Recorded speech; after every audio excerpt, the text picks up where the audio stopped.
¿Cómo están, amigos de YouTube? Bienvenidos a un nuevo video. Seguimos aprovechando este tremendo sol que tenemos. Se nos está yendo el verano, ya se nos fue el verano, estamos llegando al invierno, el frío y crudo invierno.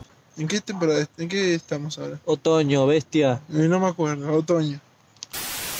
Hoy, una vez más, vamos a presentar a un grupo moderno, contemporáneo, que hace música con ese estilo de los 80s que tanto nos gusta. Vamos a estar descubriendo Alice. Así es, se llama Alice con un 1 en el lugar de la I latina.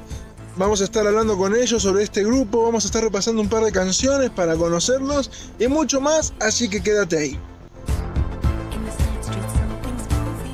En primer lugar, vamos a escuchar una de sus canciones, así que presten atención porque está muy buena esta canción.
Ahora bien, conozcamos un poco sobre los integrantes de este proyecto musical de Estados Unidos.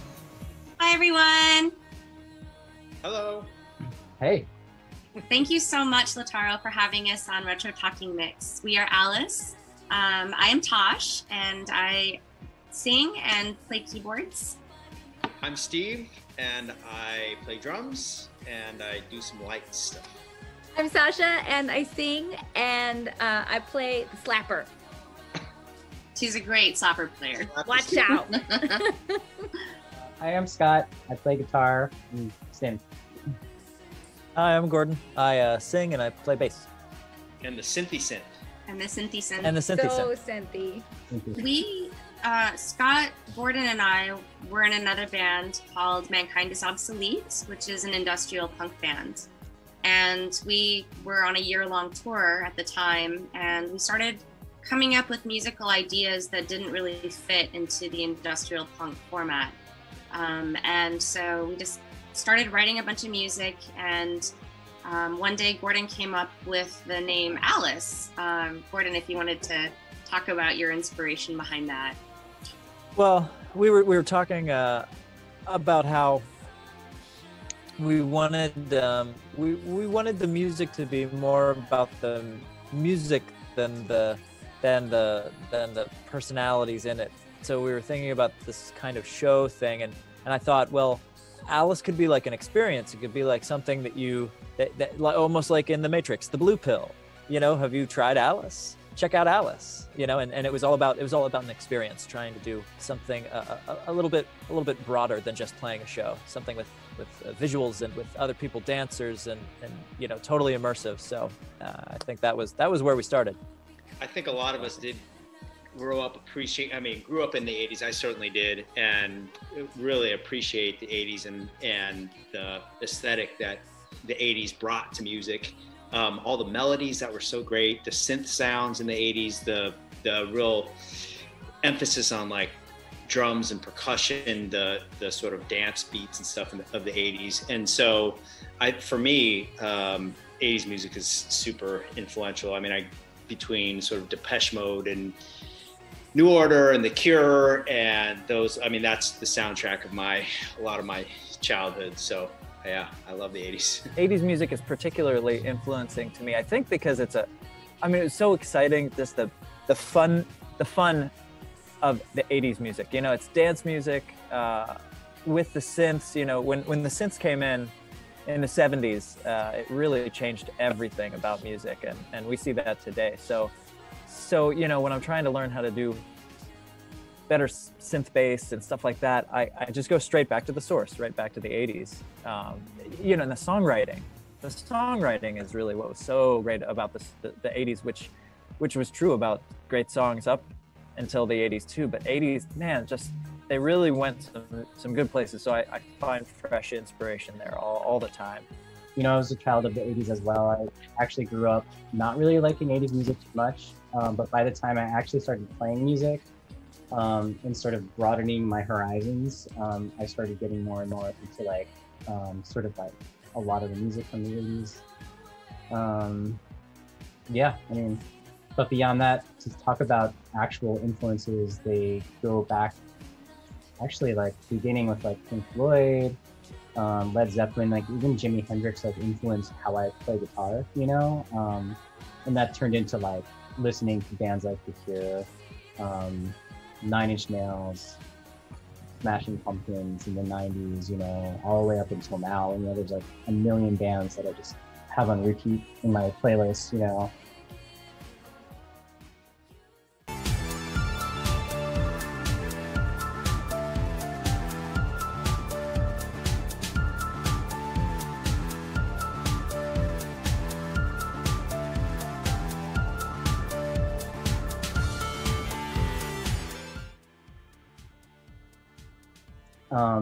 To compare that to the 80s is really hard, but at the same time, like a lot of modern artists are taking a lot of influence from the 80s bands from the 80s because there was really good songwriting, really good sound design. You know, everyone was using like synthesizers or starting to back then. So yeah, I don't know. I feel like modern music now is sort of the best of all worlds, you know? Yeah, I think with synth music, a lot of it becomes rhythm sort of heavy and based. And I feel like today's music is like the rhythm is in the forefront and with the vocals, you know, and I feel like the 80s really started that, and it maybe veered a little away from that, say in the 90s with grunge and stuff like that. But we're back to, I feel like today's music is heavily influenced by the 80s, and I love it. I mean, I'm biased being a drummer, but I love all the, you know, all the electronic sounds and the soundscapes that you can create, like you said, Scott, out of just the laptop. I mean, it's amazing. Yeah. Music from the 80s, older music has lasted the test of time. It's singable. It's something that if you start singing it in a room, people know it. And I think because of what Steve said, the drum and bass being more in the front of modern music, it means that the things that people respond to aren't the things that necessarily will be able to transition through time, through people's memories, because people's memories will hold a melody and a lyric. And if that melody and lyric is strong, then it can carry on. But we won't know if they're strong until they've survived the test of time. So we were supposed to tour all over the US, Canada, and Mexico. And we had to cancel all of them, obviously, because of the pandemic. And so we ended up starting something called Alice TV, where we did all of our tours virtually.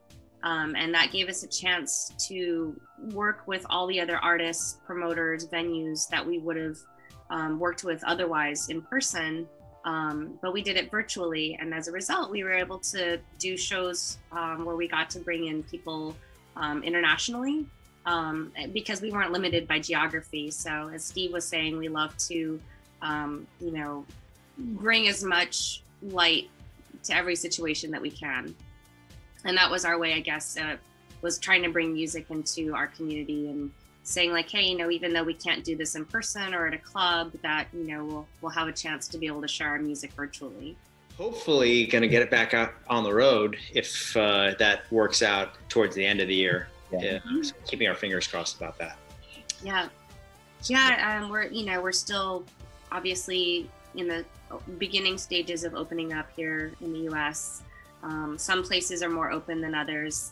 We're based in California, so everything is still, you know, relatively closed down. There's still things that are opening up, but in terms of live music, we're hoping that that's more possible by the end of the year. And if that's the case, then, you know, we'll be playing some live shows. If not, we'll be doing virtual shows. We did a lot of those last year. So either way, it'll be great to, you know, share what we've been working on with people. We have an album actually that we wrote last year in Joshua Tree. We wrote it last January, and we've been in this process since last year of putting it all together. So hopefully we'll have all of those pieces tied together, then we can share what we've been working on. I'm definitely excited to continue to expand creatively. I think through the pandemic, even though we've been at home, we've continued to record and expand our some of the methods we've been recording and some of the ways we've been expressing ourselves. So I'm excited to keep pushing. I'm excited to get back out on the road. I'm excited to see how it all comes together.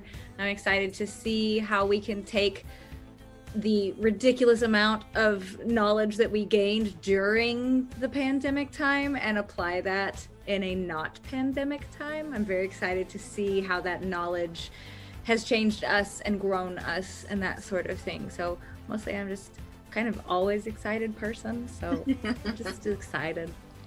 Well, thank you so much for having us on your show, Latara. We're very grateful. Thank you guys for taking the time to watch the interview. We're very excited to get to share who we are with you, and we're very grateful for your time. Thank you. Thank you.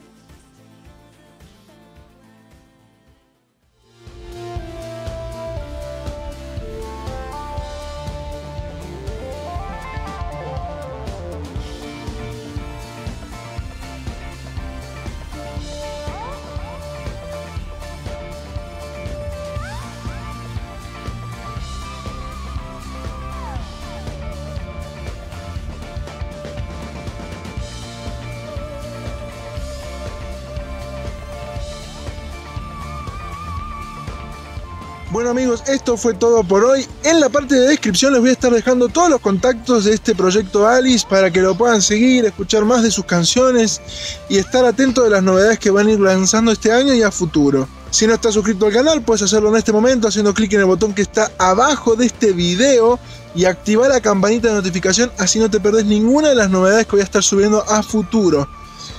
Un abrazo grande a todos los fanáticos de la música retro y nos vemos en un próximo video. Chau chau.